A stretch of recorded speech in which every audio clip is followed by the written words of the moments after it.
Hi, Facebook friends. Helen Archontou here, CEO of the YWCA of Northern New Jersey. My pronouns are she, her, hers, and I am so happy to be with you today. Always a great start for our YWTV week when we have a wonderful conversation ready for you, and that's what today's all about. It is, something that the YW is very focused on change makers and self-starters and, women who are out there really disrupting the status quo. And that's who we have here today. We have Jodi Hope Grinwald joining us. And she is working hard in her part of the world, which is fortunately overlaps with our part of the world, to create change locally and globally with really her lovely spirit, which you're going to get to benefit from a little bit, in this time together today. So welcome, Jodi. Thank you for joining us today. Thanks, Helen. Thank you for having me on. And what a great introduction. I really appreciate it. You have that same spirit. So. Well, thank you. And, we'll be doing this in the reverse in a few weeks for our viewers. So we'll talk about that later. Before we jump in and, get Jodi sharing, let me share with you a little bit more about her and her background. She is a multi-passionate social entrepreneur, a change maker, a nonprofit leader, a podcast host, a connector, a certified professional coach, a consultant, and a speaker, among other very important roles in life too. She is a founder and change agent of Today is the Day, which we're going to talk a little bit about also. She has worked in leadership positions for multiple nonprofit, multiple not-for-profit, but for impact, as she likes to say, organizations since 2005. In 2017, Jodi became the co-founder and CEO of Zach G. Applaud Our Kids Foundation. And in late 2020, she launched the Today is the Day Changemakers podcast. And a corresponding YouTube channel.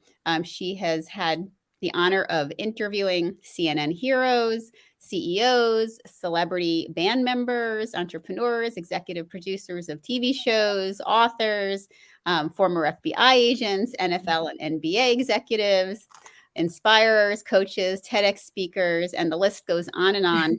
Because she really works hard to cultivate and curate people who are making a difference in their world. And she knows what we all, don't always, kind of come into our consciousness, but the reality of it is change makers are everywhere. And she has that really unique lens that can see that and brings them together through her podcast. So her podcast has been downloaded in almost 30 countries and 350 cities internationally. She is a sought after speaker, consultant, coach, trainer, and moderator. And we get the benefit of spending some time with her this morning. So thank you again, Jodi. Wow, so much that you've amassed. And I know the core for it all rolls right back to that change maker piece. Absolutely, it does. Yeah. You said it before, everybody's a change maker, but not everybody thinks that they are. You can change somebody's day just by walking into a Starbucks, Dunkin' Donuts, and telling the person behind the counter who may be having a terrible day, thank you, have a great day, and smile at them. And you could have changed their day. It's that simple. But not everybody looks at it that way. And that's one of the things that I'm trying to share in my podcast is if we can lower our judgment of others and increase our vulnerability, our connection with other people, because as human beings, we thrive and need ongoing connection. It's unfortunate, though, sometimes those connections are negative connections, and we need to learn how to better connect on a positive note. By lowering our judgment and being more vulnerable, we will allow for that. And that's definitely my goal in my work that I'm doing. I really, I share that sentiment and kind of live my life in that same way, that every interaction has a potential to be powerful, no matter what that exchange is. So I fully embrace everything that you shared and appreciate it, and, hope it resonates for our viewers, because, it is mind blowing to think what a small interaction can have such a positive impact and, lasting impact, for someone. And so sometimes it takes very little effort to have that ripple effect in such a positive way. But so you're not always doing it in such a small way, though. No. You've really wrestled really the big way in so many of these spaces that you're working, which I've come to know. Jodi and I have a mutual friend who introduced us a few weeks ago, and we had a chance to talk. And I think I was really struck with how you jump right in, and in all of these different places and spaces, and that you clearly feel comfortable in them all, and they're all very different. And I think before we jump into questions about it, and then specifically, I'd love for you to share with our women, and our viewers, because that's part of why we created YWTV, to be that kind of inspiration, during this time. Is how did you get to that? Because there's a lot of risk. There's a lot of vulnerability, as you said. There's a lot of having to kind of feel self-assuredness, to be able to move in all of these different spaces and places. I mean, we talked about them in your bio. Where did that come from for you, that you felt like I can be and exist in all of these different places? I have to say, it wasn't something that came easy. I mean, it might look that way on the other side. And when you read a bio like that, it sounds like, great, she's got all of this, self-assurance. But I had dealt with imposter syndrome like everybody else. As a matter of fact, many of my podcast guests with those titles that you name, TV show producers, FBI, they all dealt with imposter syndrome. And it's incredible to hear that. That's that vulnerability piece. I think what happened was when the need became greater. Like I'll use the example of the podcast. When the need became greater to inspire people during a pandemic, when things were really terrible, I needed the inspiration just as much as I know others needed it too. And there were so many incredible people doing such great work through that pandemic, and they were change making every single day. And I wanted to give people hope and connection to hear their stories. And when I talk to them, I kind of take away what I call the armor of their title, and I really get to the heart of the human, because that's really what it is. Unfortunately, our titles become armor to us, and we live by that, and that we think that that's our self-esteem. And I'm going to be honest, that happened to me as I moved up the ranks in nonprofit.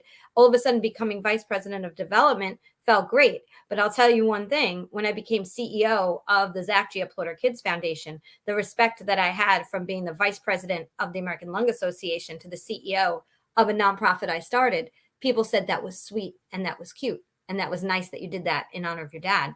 And that felt terrible, because it took away the respect of the work that I did in order to get there. My sister and I did to get there. So sometimes you pause even as you're pushing forward, because of the fact that it hurts and it hits, to hear those words.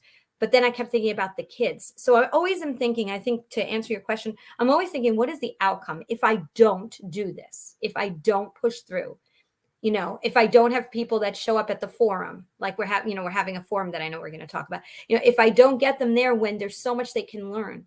So it's always about, how do I better connect? And it's always organically and authentically. I feel very strongly about authentic connections and not transactional connections in my life. So long answer, but truthfully, every day, sometimes there are times where it's tough to keep pushing when like, it sometimes feels like you're hitting your head against the wall.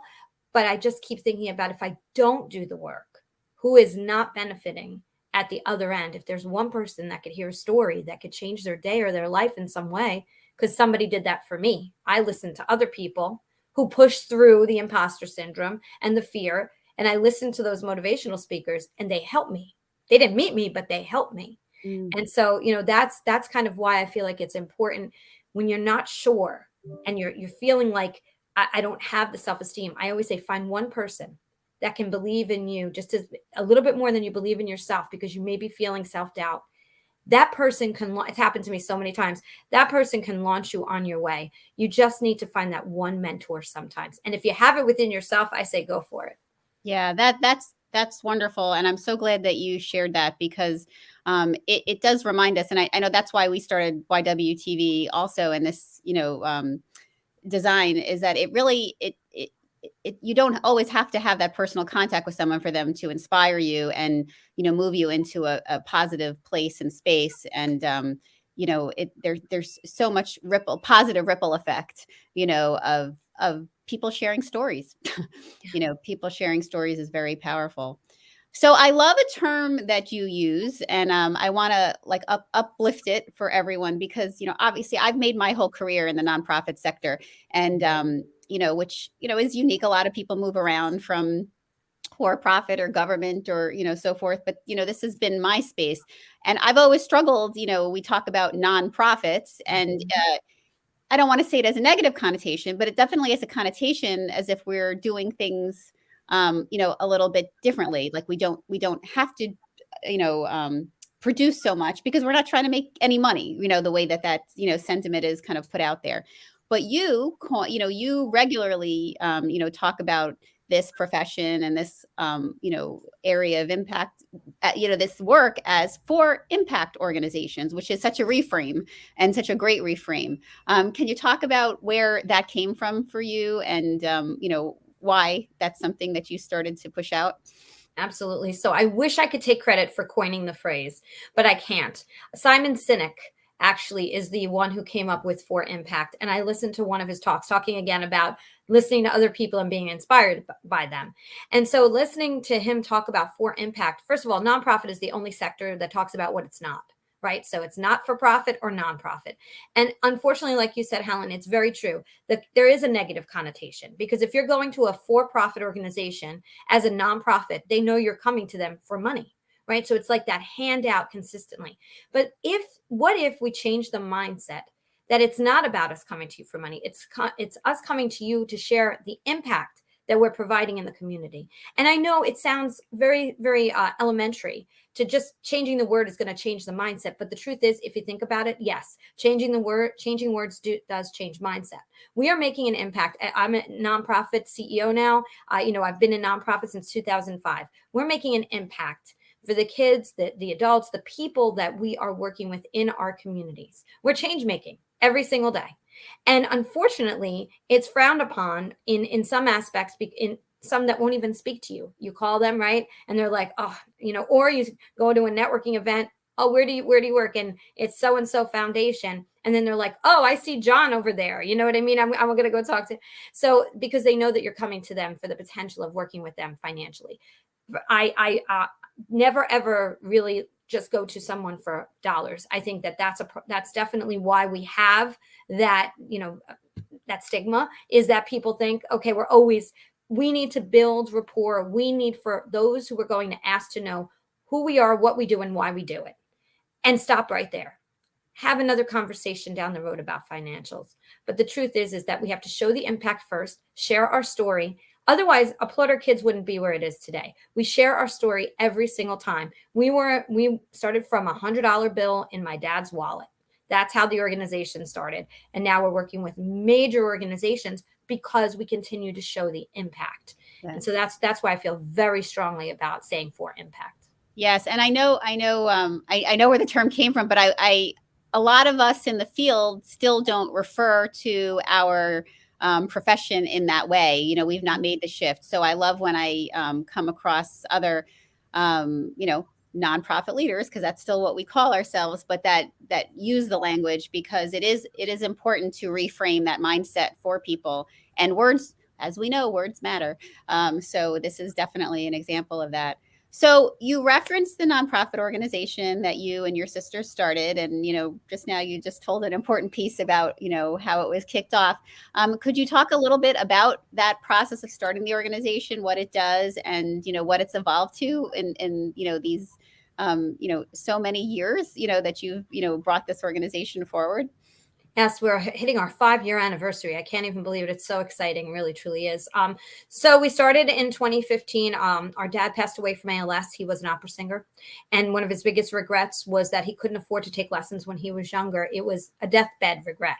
And so a year and a half afterwards, my sister and I were talking about the fact that we need to do something in his honor, but we have to find a way that kids should not have that kind of regret when they get to a certain age, that they couldn't connect to a creative outlet and provides them expression, and kids need expression.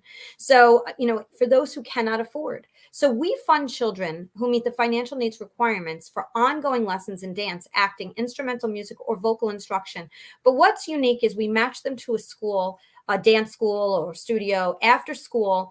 And it's not just a one and done. You take a class, if you're still in the same financial, still meet the financial requirements, we'll do that for up to 15 years.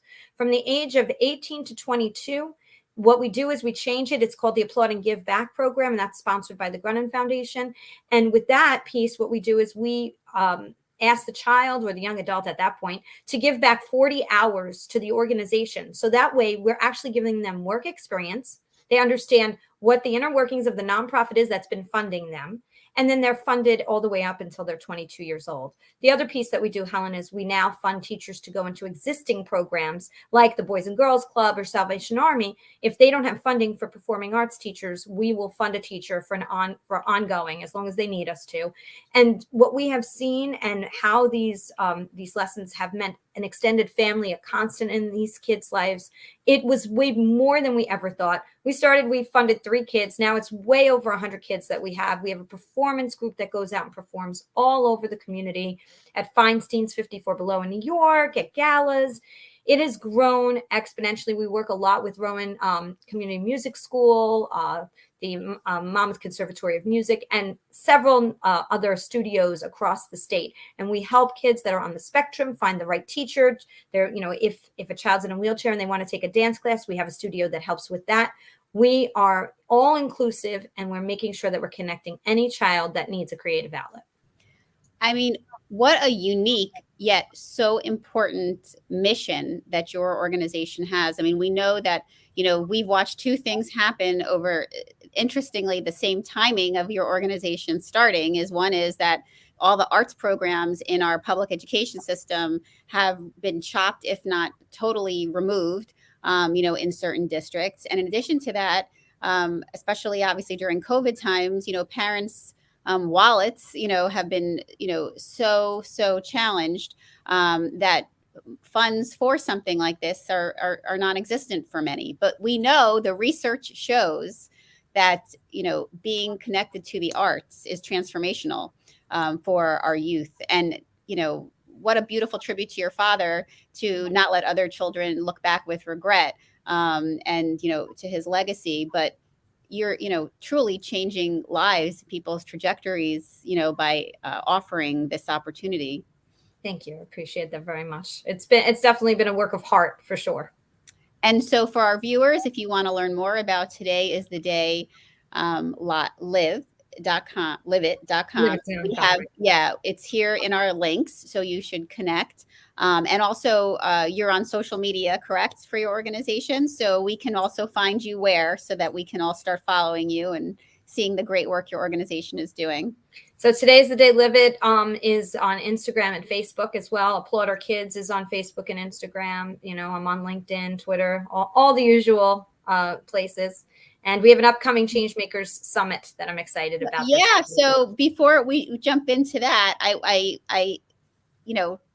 what I love about your story too is that there's so many facets that you have developed, in yourself because of all of your various self-interests and clearly talents, but that you really, developed each of them. And so I know during this time of the pandemic, you also did, a tremendous, birthing of, a next chapter for yourself. Can you talk a little bit about your Changemakers podcast and how it started? And, I feel like it's the meme, how it started and how it is today.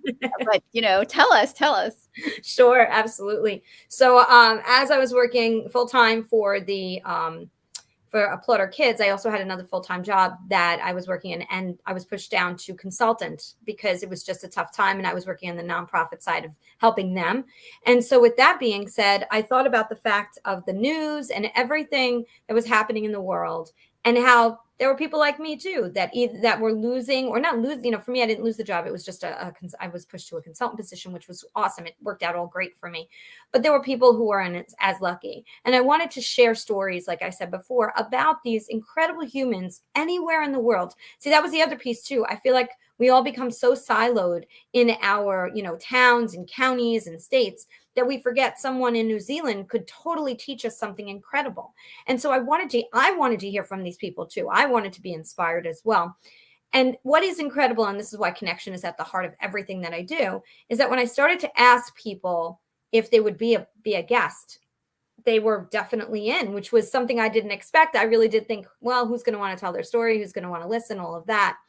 And one person led to another who said, no, you need to interview this one. And the next thing I know, I'm interviewing the TV producer and writer of the TV show NCIS, and a former FBI agent, and a renowned life coach, and all these incredible humans. And I said, okay, well, I have these wonderful, wonderful guests. But if you don't listen to a podcast and you don't watch a YouTube channel, they're gone, right? So their stories are just so impactful. And the other thing I think is their names don't have to be big. Their stories are what count. And so I think that we get very hung up on, well, if you're not, J-Lo sharing your story, then your story is not as valuable as John Smith, who has a corner store. That is not true. Every day, John Smith says hello to all of his customers, and they look forward to seeing him. So everybody has value. My guests have tremendous value as well. And so I said, well, how do I keep their conversation going? And so I don't know. I have to be honest with you, Helen, out of nowhere in my mind, I said, well, this is where I took probably the biggest leap, is when I said that I would start an international changemakers forum that would bring everybody together and be able to share stories. And I know we'll go a little bit more into this, but have panels and a keynote speaker. But what I want to say about the podcast is real quick is that I didn't know how to stream it. I had no idea what I was doing. I literally had my first guest recorded on Zoom without a way to even get him out there, because I wasn't even approved yet for Apple Podcast. And the reason I bring that up is because even though you don't know how to do something, I researched till 3-4 in the morning. I asked people. I have mentors at this age. And I just made sure that if that was my end result, that I wanted to get their stories out there, that I was going to figure it out. And yeah, there's days that you're like, forget it. I'm done. It's too much. And then you just wake up the next day and say, no, it's too important. And so that's why I'm so excited to share how many guests, 65 guests last year. And all of them asked the same question at the very end. With all them giving very, very different answers. So every year I ask my guests a different question at the end, and I get all of their answers. And my goal is to write a book, because I'm not busy enough, Helen. And but yeah, so I'll stop there, because I know I know we're going to go into the forum, but I just have to say the podcast was in my mind 6 years ago. I was afraid to do it. I didn't think anybody would listen or watch. And then there was a catalyst that made me launch. So I love that you're sharing how you had the idea. It took a little while for you to mobilize yourself, and it's such a great inspiration for anyone listening, because, very often we think because we don't know how to do something, that even though we, feel some kind of calling for it, that, if we don't formally know how to do it, then we should, squelch it. And, you're such a great example of why not to, because, you actually following through and figuring it out, which, in the end, we all have the ability, to do that. And I think that that's something we want to definitely impart to our viewers. If you have a dream, an instinct, even if it feels like something you've never done before, you absolutely have the ability to see it through. It's all about mindset and, decisions, you make to get you there. And so you not only created this great podcast, but you rolled it up, into now, this is the second Changemaker conference now? First. This is the first. Okay. First. This is the first. Yes. So let's talk about that. You had all these great interviews. I know we're saving some pieces for a book, which is coming, but until then, I know March is a big date. I know I'll be there. So tell me a little bit about, and tell our viewers so they can join us. So it's the Challenge Yourself, Disrupt the Status Quo Changemakers Forum. It's going to be via Zoom, but let me tell you, it's going to be interactive, even though it's virtual. We know that everybody multitasks, so we're going to have the chat box going at the same time people are going to be talking to you. So we have 6 Ignite Your Spark breakout sessions. Tanuja Daney from the Dodge Foundation is going to do a global mission moment. I'm honoring Dennis Butnick, who is the Chief Culture Officer for Investors Bank. He's the one who said, you need to interview this one, you need to interview that one. And he was the catalyst for changing everything. And then we're going to have an international networking that Fred Wozniak from the Food Bank of South Jersey is going to be running. And then we're often running into our Ignite Your Spark breakout sessions, 6 topics that matter. From finding the balance between making a living and making a life, which I think is a very important one, to create change, disrupt the status quo. And the word disrupt wasn't meant to trigger anybody, but we are disrupting every time we go outside our comfort zone. We're disrupting our personal or professional status quo. It just depends on which it is at that point. And then honestly, when you talk about how things happen, I have no idea how this happened, but Henry DeCio Jr. is our keynote speaker. He wrote the Changemaker playbook. He is just an incredible human. He was the chief operating officer for Barack Obama's campaign, the assistant to the president when he was in the White House. He's worked with Ashoka. He's worked with Walk Free over in Australia. And and now he's with Mindaroo Consulting. Just incredible. And all of these people are giving of their time because they want to help create change in the world. They want to bring people together so that we all know that the common denominator between all of us is humanity. And how can we support and help each other without judgment, sharing our vulnerability, and creating change? And the one thing I will say is a lot of people have that entrepreneur inside of them, and they are afraid to launch and to move forward with it. I was as well. And that's why it's so important to connect yourself with others who have been there and done that, so that if you are thinking about it, you don't feel so alone.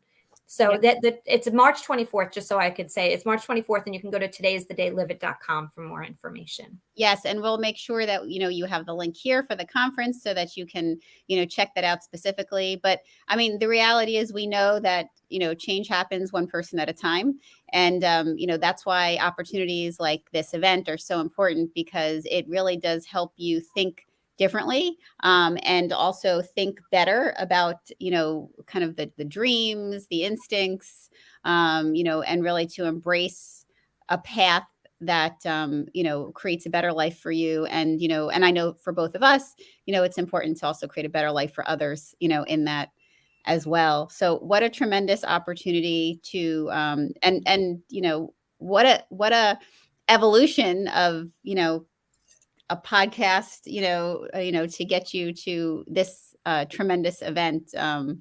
So global in scale, but local in accessibility. So absolutely. And one of the topics I'll just mention is how diversity, equity, inclusion challenges you as a change maker and disrupts the status quo. It's a very important topic, and I'm really looking forward to. We have Honda Gaudioso from the United Way of Northern New Jersey, and Rashad Malik Davis are going to be running that. And it's a really important topic, and one that a lot of people are signing up for. So I hope others will do the same. That's great. So, I know you referenced the NJBIA, which is an organization that so many of us are familiar with, whatever kind of work you do. I mean, they obviously have a strong presence in the state. Can you talk a little bit about their work, and then, specifically the Nonprofit Council, which I know you oversee for them, and, how that all fits together? Because I know sometimes for those of us who work in this sector, because we are challenged with budgets and challenged with time, that we don't think to embrace networks like that, because we feel like it's for something different that we are not. But I love how you explain that, it's not different, and that we are one. And so, it's a good message for other leaders, like myself, who work, in this space, to shift and change our mindset about it. No, absolutely. So the NJBIA, New Jersey Business and Industry Association, is a membership organization, business organization, and really nonprofits or for impact and for-profits join. From advocacy, we have a very strong advocacy arm, which is very important for the businesses here in the state. And we also obviously have, like you said, the council. We have a nonprofit council. We have a diversity, equity, inclusion council. We have a women's business council and forum with over 500 women who come out to that. And so we as an organization, and I'm a consultant for them, really see that there is an importance to bridge the gap. And that was something I came up with the idea for us to launch a not-for-profit council, because of the fact that I felt strongly that you're right. There's a lot of other organizations doing the work, but how do we bridge the gap between the two sectors? And how do we tell the story of what's going on for the nonprofits or for impacts? And how does the for-profits help some of those organizations? Sometimes they can't financially, but there's so many other things that they can provide to them. So I wanted to create that. Of course, our first meeting was February 2020. That was our first and last in-person meeting. But we were there every week, right when the pandemic hit, sharing information with the nonprofits. And we have an upcoming summit for the nonprofits as well. But the NJBIA provides a lot of other things. If you're looking for health insurance, if you're a small organization, have 1 or 2 employees, our sweet spot is small to mid-size. And there's so many different benefits that the organization offers, from merchant services. I could go on and on. The list is long. It's njbia.org. There's lots of reasons to join. And the one thing I will say is their CEO, Michelle Sakurka, she cares, right? The entire team truly cares. They're constantly talking to the governor's office. They're constantly working on what's important. And during the time, the indoor recreation was a problem during, obviously during the pandemic, and Michelle was there to help and support those organizations. And we had a small meeting around that, brought a lot of those organizations together to see how we could help them. That's the one thing. There's a lot of caring. And for business, which is usually not a word that you always use, right? There's empathy for sure, because that's very important in change making as well. But that's why Michelle is a change maker. I truly believe that. She's been on the show, on the Changemakers podcast. So I definitely would say, if you're a small to mid-sized business as well as large, but our sweet spot is small to mid-size, take a look at the benefits that are offered there, because it's really, really helpful. And I'd love to see some of the for-profits and for impact organizations on our calls. We meet monthly, and it's been a pleasure to help organizations connect. That is something that truly drives me, is I love to see that happen. Well, I love that. And hopefully we'll have Michelle on shortly as well too. And so she can talk with our viewers and share, some of the amazing work that she's doing. So, before we leave each other, I'm thinking about where we started this conversation about kind of the energy level that you put into this work, and, where, you're driven to do it. And, the energy, just the word energy keeps coming into my mind. How do you maintain that? I mean, self-care is one of those words that gets thrown around left and right, sometimes to, ad nauseum. And, obviously during the pandemic, I think that we've reached a new level of, exhaustion and, need, for better care of, ourselves. What do you do, and how do you do it to keep yourself at this energy level and engaged? I mean, obviously you're doing passion work, so that I know is part of it at the core, but, what else do you do? Because I know it's a lot. I know keeping all these balls in the air, takes a personal toll at times. It sure does. And I can't say I'm not a workaholic, because I truly, truly am, because that's what it is. It's passion work, right? And it's for myself. So for me, my goal is to make a living doing what you love, for no matter what is important, because of all the hours you're putting in. But one of things that I do for me, I love to go by the water. I live by the shore, so that's an awesome thing to connect with just nature is really important. I wish I did that more. I love to read, and don't laugh, but I do love to do a paint by number, which kind of sounds very funny, but it's such a great thing. I'm no Picasso, that's for sure, but it's super fun to do. But the truth of the matter is, I probably do work 12 to 14-hour days, but I can't. It's like a hit every time something good, or I connect someone. It's just, I can't even explain it. There are no words, but it is what drives me, and it is what feels good. But yes, I'm looking forward to some vacation time after the summit. I think it's time to enjoy as well. And I definitely highly recommend to have balance, and no matter what. And one thing I will say, Helen, real quick, is that everybody's looking for that magic bullet of how to get the work-life balance. There is no magic bullet. If you don't make the decision yourself, nobody's coming to knock on your door to say, hey, it's time for you to take a break. Nobody's doing that. You have to make the time for yourself. Yeah, that's great advice. And it's nice to get a kind of peek into a window of how someone who is so high energy and, so high impact, is, finding moments, to keep your energy and your impact, where it's at. So, well, thank you so much for sharing your story with us. How did it feel being on the other side of the podcast for a change? It's always interesting. It is. It's always interesting to talk about yourself. So I definitely know how my guests feel, but I love the connection either way. So I very much appreciate sharing my story. Yeah, well, I'm so grateful that you did as well. And I'm looking forward to doing it in the reverse in a few weeks.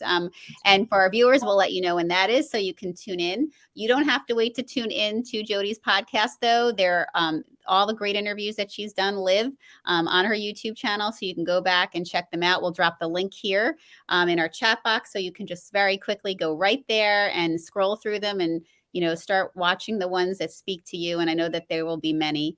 And for us here at YWTV, it's the beginning of a great week. Tomorrow, we will spend some time with the wonderful Marcy Hopkins from Coffee with Marcy, who happens to be a board member of the YWCA. But we're going to be having a conversation that a lot of people were talking about dry January, but we're not we know how important it is to be thinking about that throughout the year. And so we'll be talking with Marcy a little bit tomorrow about her thoughts and her personal experience that she's sharing in an upcoming book. And, she's so generous to share her story as well. Thursday, as we know, we're in the throes of our Lunar New Year, the year of the tiger. I'm so grateful we'll have our AAPI from Montclair representatives joining us to talk about that, to kind of educate us a little bit about some of the great work that they're doing, the Lunar New Year, and a wonderful event that they have scheduled this weekend that I hope that everyone can partake in. And on Friday, we're going to wind out the week with Monisha Kapoor. She's known for her work she does with Elevate, but she also has some amazing work that she does on her own. And she's just a great woman. And so we're excited to talk with her so she can share her story. And of course, it's Black History Month. Today is the day. If you're connected to our social media, we've been posting every Wednesday stories, which obviously we share year round, but this is definitely an opportunity to showcase. So please check out our post. If you're on our mailing list, you also got an e-blast today. And so much going on at the YW. We're launching our Girls Empowerment Camp, our regular camp season, some great programs for seniors. It's all available to you by checking out our website, and it's all there. So have a great day. I'm sure you're feeling as inspired and uplifted from this conversation with Jodi, and we wish everyone a great, impactful day. Bye. Thank you. Bye. Thanks, Jodi.